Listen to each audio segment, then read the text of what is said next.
오늘은 간절함으로 예배하라 라는 제목으로 하나님 말씀 전하도록 하겠습니다. 제가 어제 설교를 마무리하면서 아내에게 간절함 하면 어떤 것들이 떠올라? 이렇게 물어봤습니다. 여러분 한번 생각해 보세요. 간절함 하면 어떤 것들이 떠오르십니까? 그랬더니 제 아내가 저에게 당신이야. 그래서 저는 참 기분이 좋았습니다. 진심인지 아니면 기분 좋으라고 하는 이야기인지는 정확하게 모르겠지만 남편이 아내를 바라보면서 또한 아내가 남편을 바라보면서 간절하다면 여러분 그 가정은 천국이 되어지겠죠. 우리 조이필교회 성도님들 그런 가정 이루시길 주님의 이름으로 축복합니다. 네. 저는 제 기억에 꿈에 대한 간절함이 가장 컸던 것 같아요. 가장 크게 마음 가운데 느껴집니다. 그런데 가만히 생각을 해보니까 이것이 상황에 따라 조금씩은 다른 것 같습니다. 학생 때는 진로에 대한 간절함이 있었던 것 같고요. 또한 직장에 대한 커리어에 대한 이 물질의 부에 대한 간절함도 분명히 있겠죠.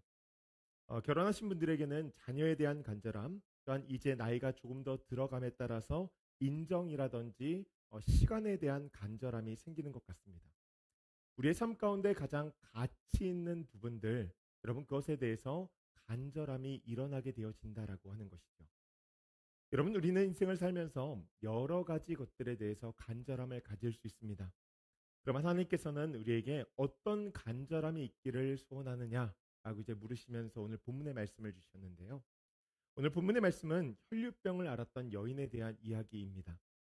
본문의 핵심 메시지를 잘 알기 위해서는요. 앞뒤 전후의 맥락을 잘 알아야 됩니다. 왜냐하면 오늘 우리가 읽은 이 본문의 말씀이 독립되어진 하나의 에피소드가 아니라 앞에 기록된 이야기에서 이어지는 연결되어지는 이야기이기 때문입니다. 그래서 오늘은 이 전후의 문맥을 쭉 살펴보면서 함께 이 말씀의 핵심 메시지를 파악해 가려고 합니다.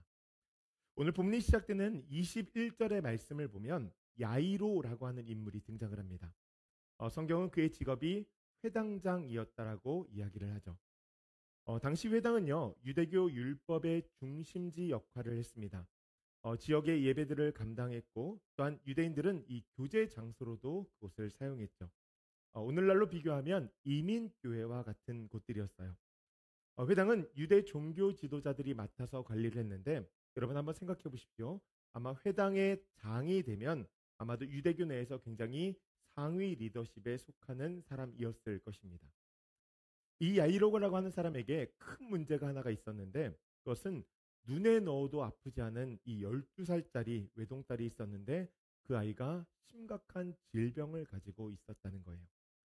회당장이니까 아마도 주변에 굉장히 많은 도움의 손길이 있었겠죠. 그래서 그 딸을 고치기 위해서 수많은 방법들을 시도해 보았을 것입니다. 그런데 성경은 그 아이의 상태를 이렇게 이야기합니다. 아이가 죽어감 이러라. 죽어가고 있는 아이를 보는 이 아버지의 마음이 어땠을까요?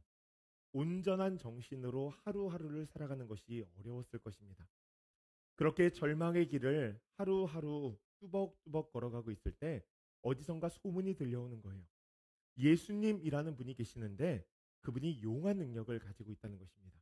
그러니 조만간 그분이 이곳에 방문하실 때 그분을 꼭 만나보라는 거예요. 아이를 고칠 수 있다는 이야기만으로도 이 어둠의 터널을 지나고 있는 그에게 한 줄기의 빛이 쫙 비춰지는 시간이 아니었을까요? 절망으로 가득한 자에게 소망의 빛이 비춰주는 것이죠. 여러분, 저는 예수의 이름이 우리에게 이렇게 들리기를 소망합니다. 능력의 이름 예수, 소망의 이름 예수. 여러분, 이런 찬양 있지 않습니까? 슬픈 마음 있는 자, 몸과 영혼 병든 자, 누구든지 부르시오, 예수 이름 부르시오. 그 이름을 믿는 자, 그 이름을 부르는 자, 그가 어떤 사람이든 그는 구원 얻으리. 여러분, 예수의 이름이 나와 여러분들에게 구원을 주는 능력의 이름이라는 사실을 믿으시길 바랍니다. 야이로가 예수에 대한 소문을 듣고 예수님이 누구신가에 대해서 뒷조사를 시작했을 것입니다. 그리고 한 가지의 사실을 딱 알게 되어지는데 그것은 무엇이냐면 자신의 동역자들이었던 유대교 리더십들이 예수님을 미워하고 싫어했다라고 하는 사실입니다. 그러니 회당장이었던 그가 예수님께 나아가 도움을 청하는 것이 굉장히 부담스러운 상황이 되어지는 것이죠. 그가 예수님께 도움을 청하면 어떤 사건들이 일어나게 될까요? 아마 동료들로부터 비난을 받는 것은 당연한 일이었을 것이고 그 일이 이슈가 되어진다라고 한다면 아마도 회당장의 자리를 내놓아야 했을 것입니다. 아무리 생각해봐도 이 도움을 요청하는 것이 쉽지 않다는 것이죠. 그런데 집에 있는 아이를 보면 그럴 수가 없는 거예요. 부모 형제가 아프다고 해도 여러분 참 마음이 아프지 않습니까? 그런데 자식이 죽으면 마음에 묻는다고 하잖아요. 그러니 아이의 상태가 점점 더 안 좋아지니 마지막 시간을 놓치면 후회할 것 같다는 마음이 들어 야이로가 결단을 합니다. 앞으로 어떤 상황이 벌어지든 예수님께 도움을 요청하기로 한 것이죠. 그 상황을 마가복음 5장 22절과 23절 말씀에 기록을 하고 있는데 우리 한번 같이 볼까요? 함께 있습니다. 회당장 중에 하나인 야이로라 하는 이가 와서 예수를 보고 발 아래 엎드려 간곡히 구하여 이르되 내 어린 딸이 죽게 되었사오니 오셔서 그 위에 손을 얹으사 그로 구원을 받아 살게 하소서 하거늘. 아멘. 여러분 이 상황을 한번 가만히 생각해 보십시오. 자신의 신분이 있으니 사실 밤중에 예수님을 찾았던 니고데모처럼 밤중에 몰래 예수님을 찾아도 되었을 것입니다. 아니면 회당장이었으니 아랫사람이 있으면 그 아랫사람을 시켜도 됐을 거예요. 그런데 수많은 사람들이 있는데 그 발 앞에 엎드려 간곡히 구하여 이르되, 여러분 이것은 무엇입니까? 붙잡을 끈이 예수님밖에 없었다는 거예요. 간절한 마음, 그 마음에 손을 품고 예수님 앞에 나왔다는 것입니다. 야이로의 간절함이 통했을까요? 예수님께서 흔쾌히 그 아이를 고쳐주시겠다고 말씀하시면서 함께 집으로 가자 말씀하십니다. 그런데 거기서 또 문제가 생겨요. 집으로 가려고 했더니 수많은 인파에 둘러싸여서 한 발자국도 뛸 수가 없는 것이죠. 시간은 없고 얼마나 마음 가운데 애가 탔을까요? 그런데 성경은요, 여기서 앵글을 돌려서 야이로가 아니라 수많은 인파 가운데 한 여인을 주목합니다. 본문을 보니까 그 여인을 12년간 혈류병을 앓았던 여인이라고 이야기를 해요. 혈류병은요, 여성들에게만 나타나는 질병인데 비정상 자궁출혈이라고 부릅니다. 이 자궁의 혈관 조직이 약해져서 피가 몸 밖으로 흐르는 질병이에요. 이것이 당시 여인들에게 굉장히 치욕적이고 치명적이었던 것은 유대인들이 이 혈류병을 나병과 함께 죄에 대한 하나님의 벌로 믿었다라고 하는 것입니다. 그러니까 무엇인가 하나님 앞에 범죄했기 때문에 그 병에 걸렸다는 거예요. 그러니 그 병을 가진 사람을 부정하게 여겼습니다. 여러분 어떤 상황이 펼쳐졌을까요?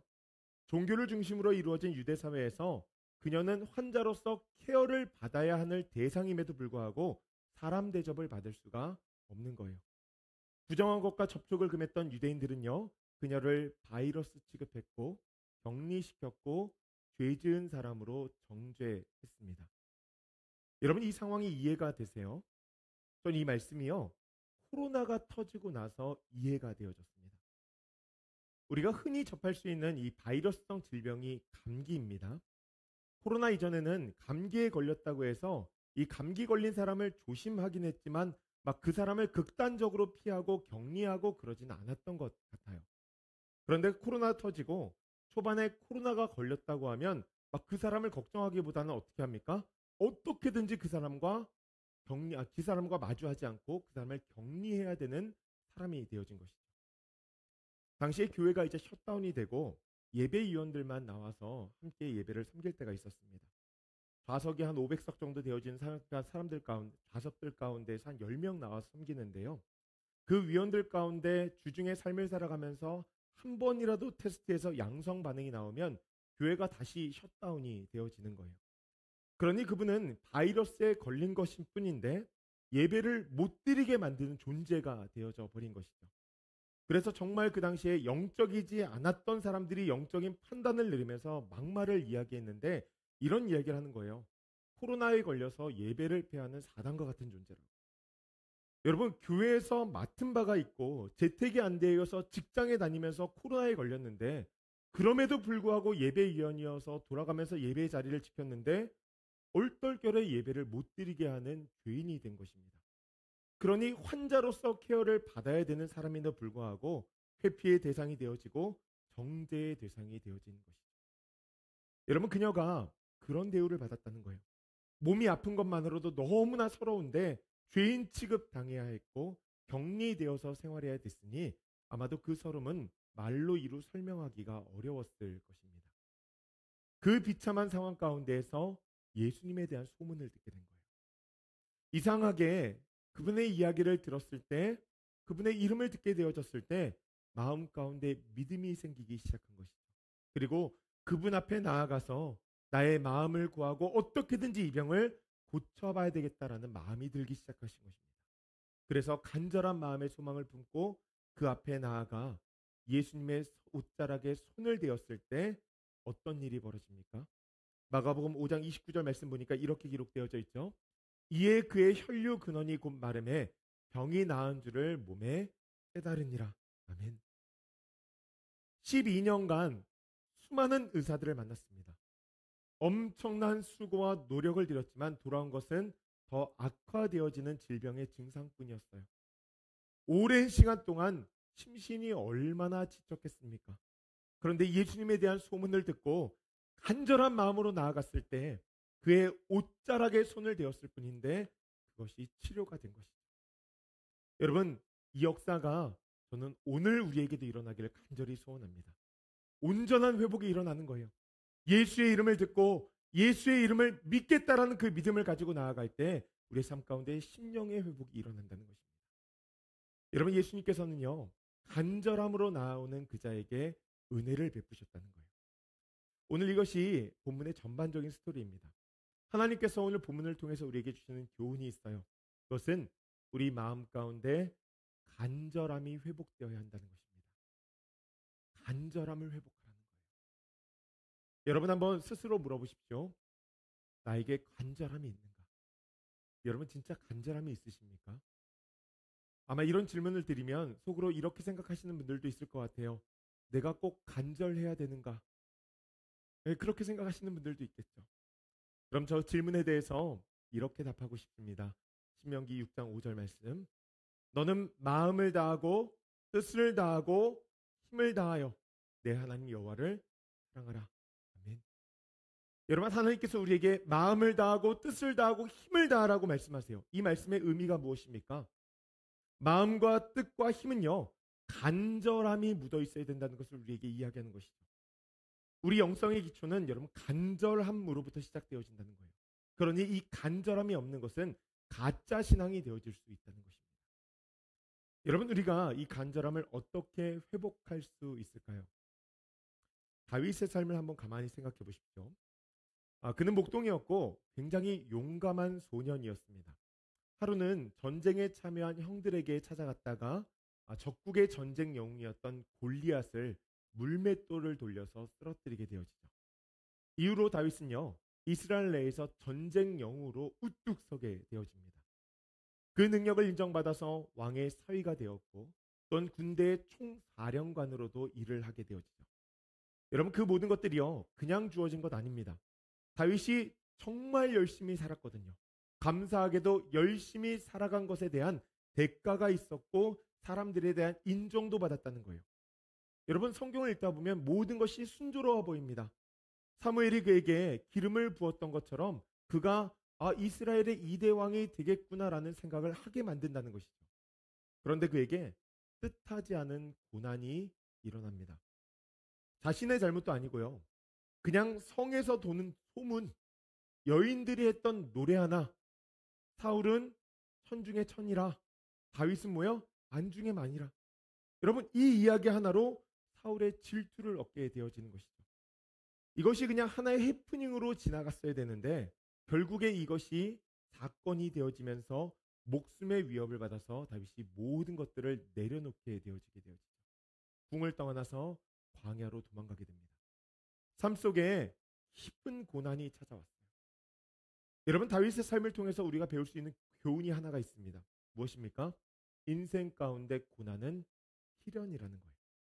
자신의 잘못으로 인하여서 고난을 얻을 수도 있고요. 자신의 잘못이 아님에도 불구하고 고난을 얻을 수도 있다는 거예요. 그럼 우리는 이런 생각을 한번 해볼 수 있겠죠. 왜 이런 고난이 우리에게 일어나는가? 여러분, 그것은요, 죄인인 사람들이 이 땅을 살아가면서 온 세상 천지를 죄로 오염시키고 있기 때문입니다. 아마 이 자리에 계신 분들은 그래도 나는 깨끗하게 살기 위해서 여러분 교회도 다니시고 나름대로 신앙을 가지고 하루하루 선한 마음으로 남도 도와주고 그렇게 살아가시죠. 그러니까 나는 아니겠지라고 생각하시는 분들이 있을 것입니다. 그런데 여러분, 이 사진을 한번 보십시오. 사진 한번 띄워주시겠어요? 여러분, 우리가 생각 없이 버린 스트로우 하나에 바다 거북이가 엄청나게 고통을 받고 있다는 거예요. 여러분, 죄인들의 세상에서는요, 아무리 잘 살아도 이 고난을 피해갈 수 있는 방법이 없다는 것입니다. 중요한 것은 이 고난을 마주하면서 우리가 깨달아야 될 것이 있다는 거예요. 그것이 무엇이냐면 우리가 모두 다 죄인이라고 하는 사실입니다. 결핍된 존재라는 거예요. 여러분, 본문을 보십시오. 두 사람이 언제 간절해집니까? 야이로는 자신의 아이가 아파서 간절해졌고요. 여인은 혈류병에 걸려서 간절해졌어요.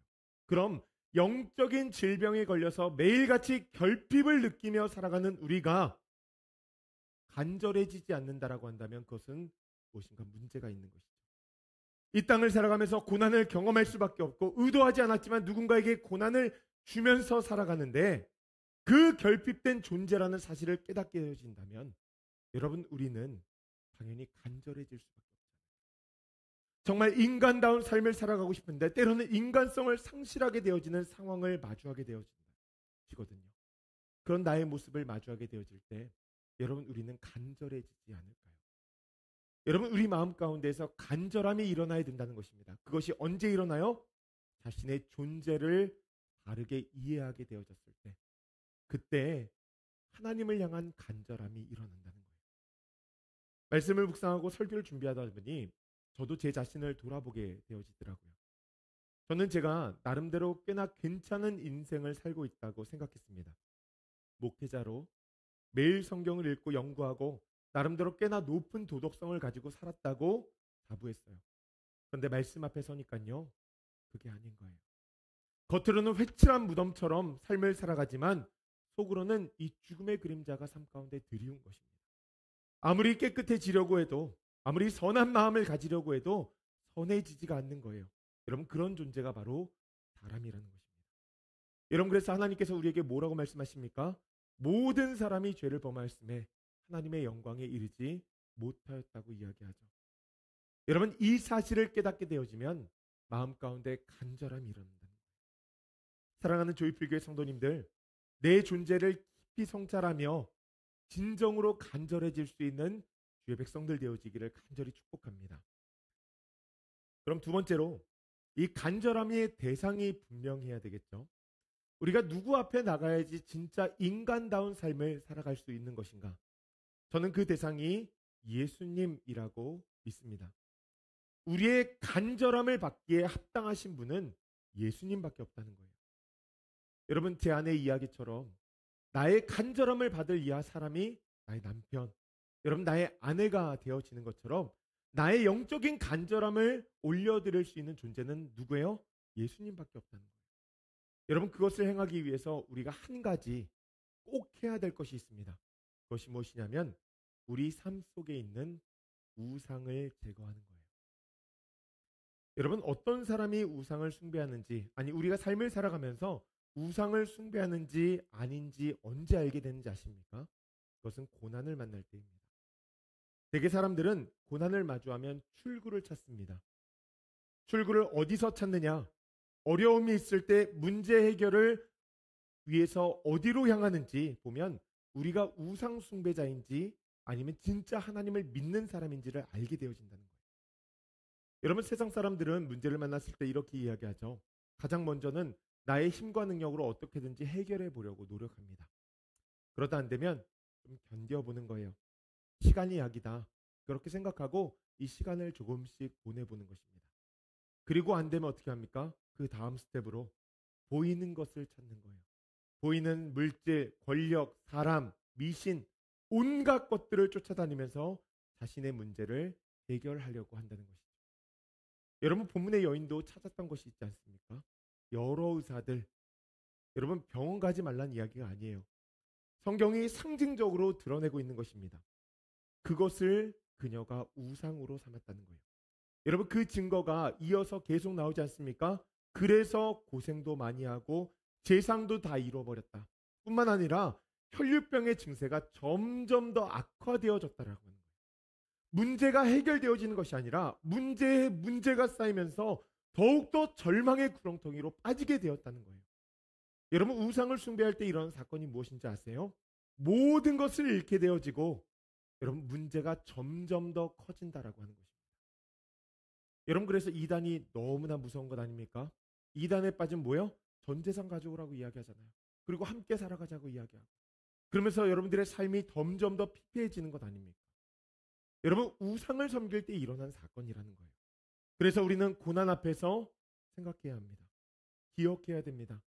보이는 무엇인가가 우리의 문제를 풀어줄 수 있을 것 같지만 우리의 삶을 평안하게 해줄 수 있을 것 같지만 절대로 그렇지 않다는 거예요.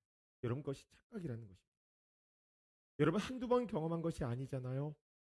막상 늘 기대를 가지고 갔을 때 여러분 거기서 답을 찾을 수 없었을 때가 얼마나 많습니까? 여러분 그것이 우상의 특징이라는 거예요.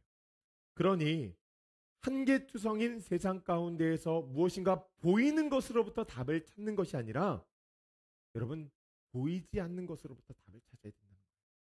왜냐하면 세상에는 답이 없거든요. 결국 이 여인이 누구를 찾습니까? 예수 그리스도. 그 예수님을 찾게 되어지는 것이죠. 우리의 출구가 어디 있어요? 하늘에 있다는 것을 알려주시는 거예요. 전 우리가 다른 것에 간절한 인생이 아니라 예수님께 간절한 인생이 되어지기를 간절히 축복합니다. 예수님께 올인하는 인생이 되어지기를 소원해요. 왜 그래요? 그분이 우리에게 이렇게 말씀하시거든요. 예수께서 이르시되 내가 곧 길이요 진리요 생명이니. 여러분 우리의 문제는요. 예수님이 아니고서는 풀어낼 자가 없다는 거예요. 그분만이 정답을 주실 수 있다는 거예요. 그래서 자신의 존재를 깨닫고 예수의 이름을 들은 사람들 그 마음의 심정에는 뭐예요? 변화가 일어나는 거예요. 그러니 자신의 동료들에게 비난을 받아도 자신의 직위가 사라지는 한이 있어도 예수님을 찾을 수밖에 없는 것이죠. 수많은 인파들이 있어도 그 길을 뚫고 예수님의 옷자락이라도 만져봐야 되는 거예요. 여러분 이것은 단순하게 성경 속 인물들만의 이야기가 아닙니다. 그 시대에 그들이 예수님을 찾아왔듯이 오늘 하나님께서 이 본문의 말씀을 통하여서 우리에게 말씀하시는 것이 있어요. 간절한 마음으로 예수 그리스도를 찾으라는 거예요. 전 최근에 하나님께서 저에게 그 사인을 하나를 주셨는데 지난주에 쉬는 날이 있었잖아요. 그래서 제가 그 책을 보려고 이 책장 앞에서 책을 하나를 딱 골랐는데 예전에 한국에 갔을 때 이찬수 목사님에게 인사드리러 갔는데 이찬수 목사님께서 이제 저에게 이제 써주신 책이에요.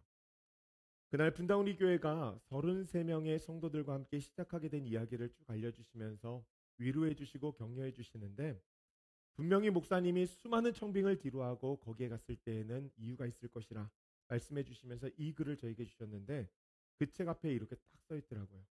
뭐라고 써 있습니까? 오직 예수. 제가 이 글을 보고요. 한참을 울었습니다. 여러분 예수만 바라봐야 된다는 거예요. 다른 것이 아니라 예수님을 바라보는 성도가 되어져야 된다는 것입니다. 예수님만이 나의 병든 육과 영과 혼을 치유할 수 있다는 간절한 마음을 가지고 주 앞에 나아가야 된다는 것이죠. 여러분 우리가 그렇게 간절함을 가지고 나아갈 때 하나님께서 무엇을 주십니까? 마가복음 5장 34절의 말씀 보니까 이렇게 기록되어져 있어요. 예수께서 이르시되 따라 내 믿음이 너를 구원하였으니 평안히 가라. 내 병에서 놓여 건강할지어다.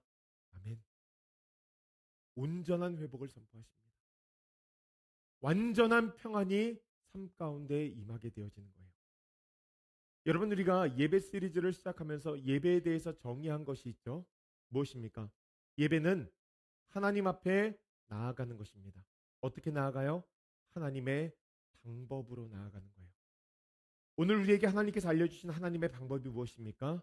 간절함이 회복되어야 된다는 거예요. 여러분 간절함으로 드리는 예배 우리가 그 자리에서 예수님을 만날 수 있고 예수님의 특별한 은혜를 경험할 수 있다는 것입니다. 그런 측면에서 혹이나 내가 지금 너무나 힘들고 불가능한 상황 가운데 있는 분들은 여러분 이 말씀을 조금 더 잘 기울이시면 좋을 것 같아요. 여러분 그 상황은요. 역으로 생각하면 다른 것이 아니라 예수님을 깊이 바라보며 예수님에게 시선을 맞추고 예수님을 향한 간절함을 고백할 수 있는 시간 아닙니까? 여러분 그 기회를 통해서 온전한 회복이 있을 것입니다.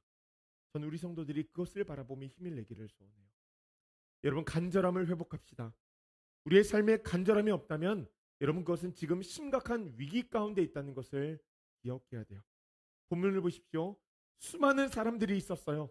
그런데 간절함을 가졌던 두 사람, 야이로와 이 혈류병에 걸린 여인.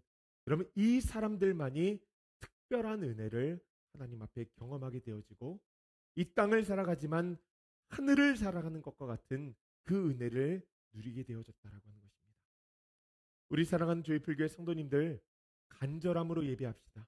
간절함으로 예배하며 매 순간마다 영의 회복과 놀라운 축복을 누릴 수 있는 주의 백성들 되어지기를 간절히 축복합니다. 말씀을 마무리합니다. 지난주에 성경을 읽었는데 저는 마태복음 6장 34절의 말씀이 참 제 마음 가운데 많이 남았어요. 그러므로 내일 일을 위하여 염려하지 말라. 내일 일은 내일 염려할 것이요 한낮의 괴로움은 그날로 족하니라. 아멘. 여러분 이 마지막에 요 문장 있죠. 한날의 괴로움은 그날로 족하니라. 이 말씀 자체가 전체적으로 시간에 대한 이야기거든요. 이 시간을 우리가 무엇으로 채우며 살아갈 것인가? 여러분 우리가 살아가는 이 인생은요. 다시 찾아오지 않습니다. 오늘 아침에 먹었던 아침은요. 그냥 그것으로 끝난 거예요. 내일 아침을 먹을 수 있지만 오늘 아침을 다시 먹을 수는 없습니다. 매 순간이 미래를 향한 발걸음이라는 것이죠. 그러니 오늘 보내는 이 시간은 여러분들의 인생에 있어서 딱 한 번밖에 없는 시간이라는 것입니다. 또한 그 시간 또한 영원할 것 같지만 절대로 그렇지 않습니다. 여러분 그렇다고 한다면 여러분들의 그 시간을 무엇으로 채우시겠습니까? 미래를 향한 근심과 걱정 가운데에서 염려하며 살아가시겠습니까? 아니면 예수님을 바라보면서 오늘 이 시간 가운데 예수님을 향한 사랑을 고백하며 그 간절함으로 하늘의 기쁨을 소유하며 사시겠습니까? 전 이번 주 말씀 준비하면서 제 마음 가운데 그런 결단이 들었어요. 하나님, 매 순간마다 제가 하나님을 향한 간절함, 그것으로 채우기를 소원합니다. 오직 예수, 이 땅 가운데 살아가면서 오직 예수의 이름 붙잡고 문제도 해결하고 주시는 복도 받고 매일같이 하나님 나라를 경험하며 살아가는 것, 하나님 저 그런 삶을 살아가기를 소원합니다. 여러분 그런 삶을 살아가길 원하신다면 오직 예수, 그 예수님 바라보며 살아갈 수 있는 주의 백성들 되어지기를 간절히 주님의 이름으로 축복합니다.